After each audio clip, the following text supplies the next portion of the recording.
Welcome back, everybody. So let's talk about something that I think we as a community don't talk about often enough, and that is the life safety rules for handling of firearms. Now, yes, every NRA course and every course you go to, every book, every manual you get with a gun, they all have these rules in them, but we kind of just take that for granted, I feel. I feel like if you meet somebody who's an experienced shooter, you expect them to know those rules, and you just take it for granted that they do. And that's all well and good, but let's think about people who are new to the community, new gun owners, new potentially interested gun owners who might want to get into this whole thing. We shouldn't just assume that they know these rules, and we shouldn't just quickly, yada, yada, yada, tell them the rules and okay, now we're good, now we can start shooting, because we're so anxious to do the fun stuff that we skip over the safety stuff, right? So I want to talk about these, list them out there for anybody who's new to shooting or is thinking about getting a gun or something like that, so you know what the rules are.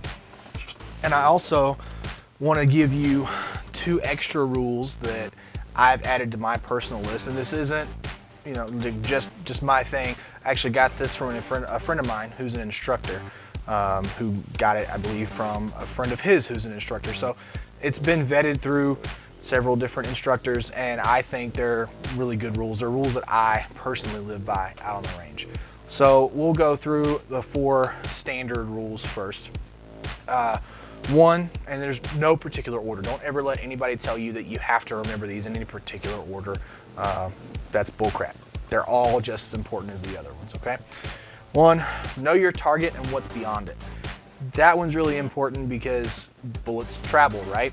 So if you're shooting at something, not just on the range, but if you're in your house in a self-defense situation, or you're out in public in a self-defense situation, you're a law enforcement officer or a member of the military, and you're using a gun in the performance of your duties, know your target. What am I trying to hit? Now that seems fairly self-explanatory, right? Okay, cool, got it. We know what we're shooting at. Cool.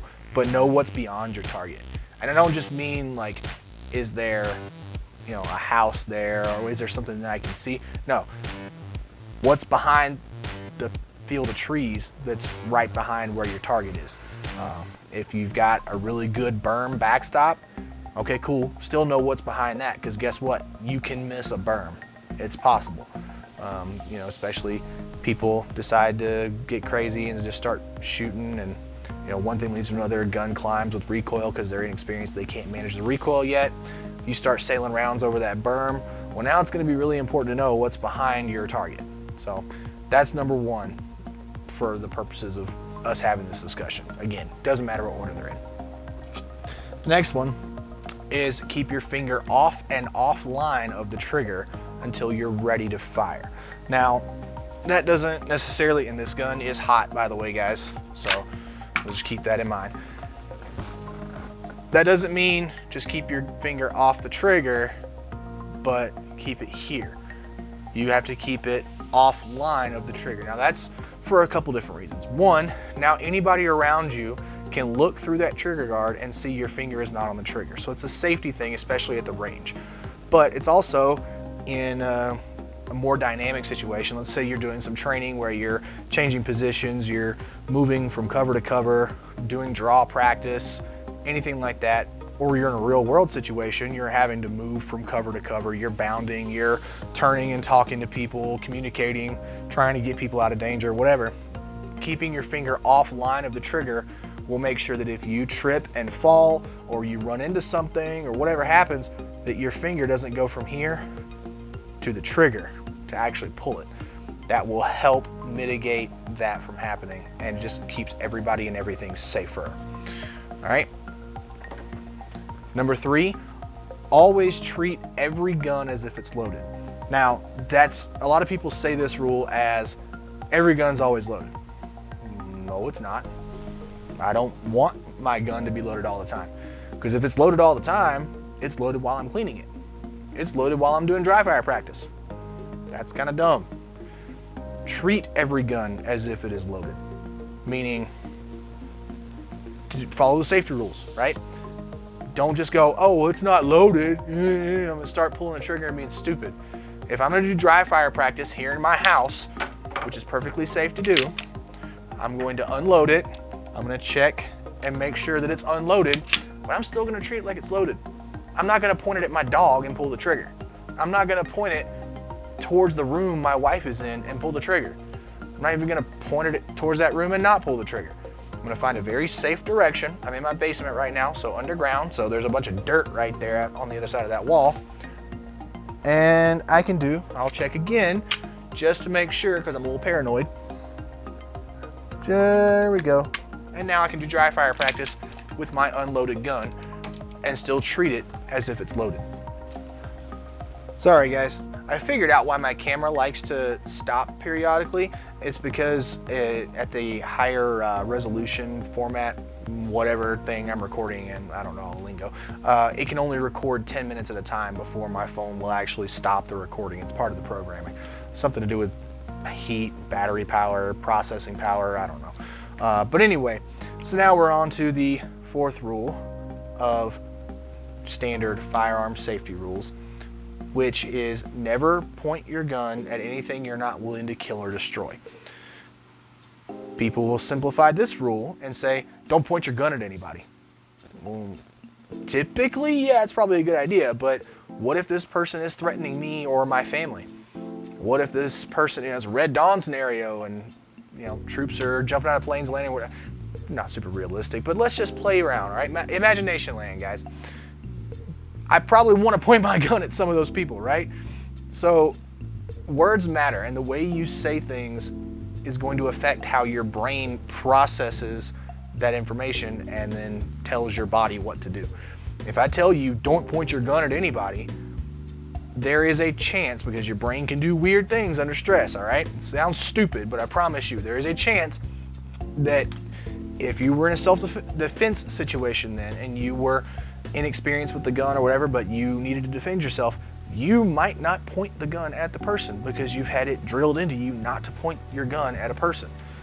It's okay to point your gun at people who deserve to have the gun pointed at them, as in they are evil. They are here to hurt you, kill you, hurt your wife or your husband, or hurt other innocent people, carry out acts of terror, things like that. It's okay. If you watch badge cam footage of cops, there are a lot of situations where they will draw their guns and they will point their guns at people when those people have not shown any clear, definitive sign that they're a threat. And the reason, and this is a cop thing, right? Like, I'm not saying you as a civilian should do this. Please do not take that as legal advice.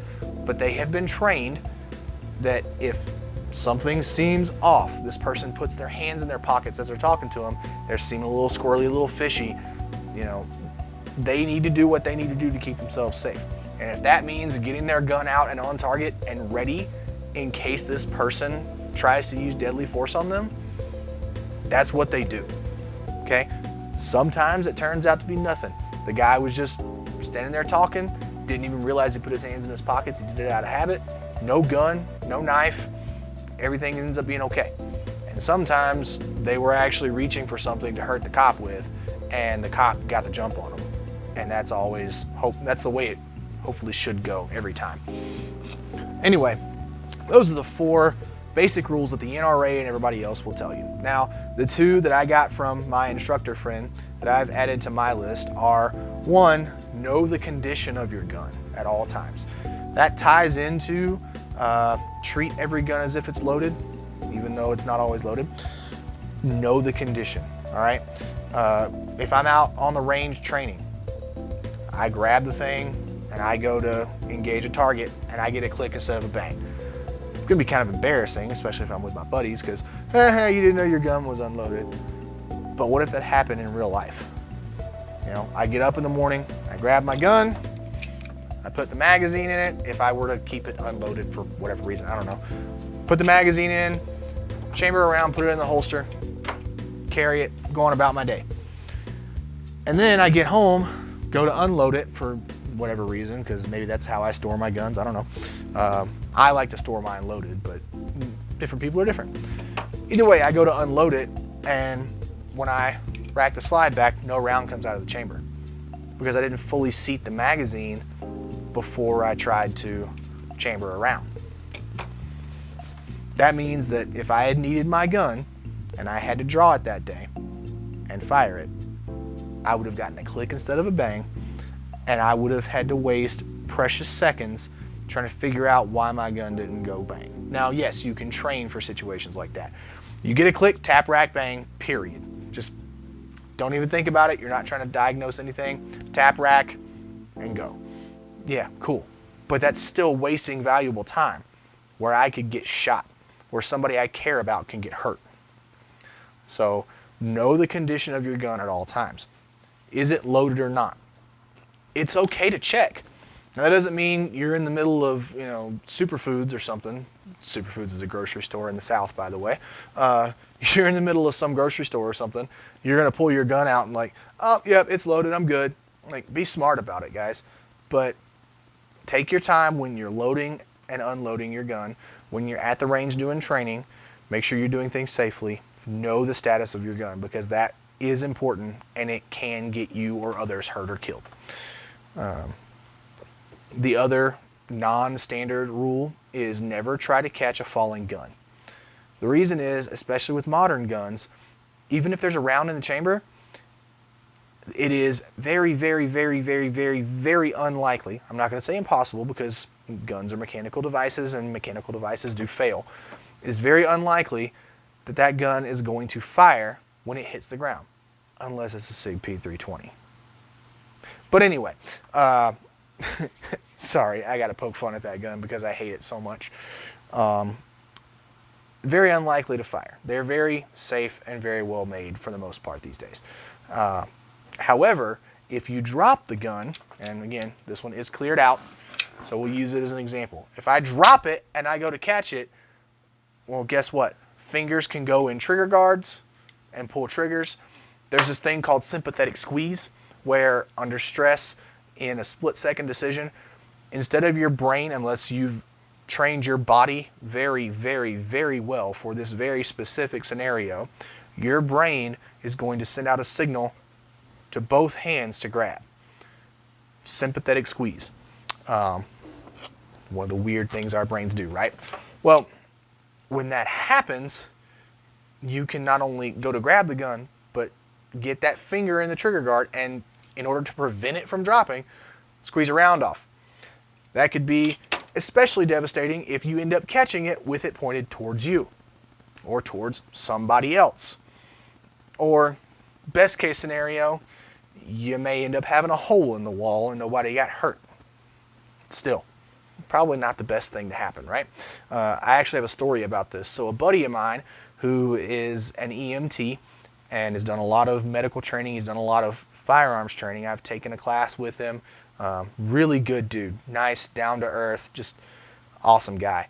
I think he was on his way to a training class, and he stopped overnight at his grandmother's house or something to visit her. He went to clear his gun, his pistol. He was carrying an M&P.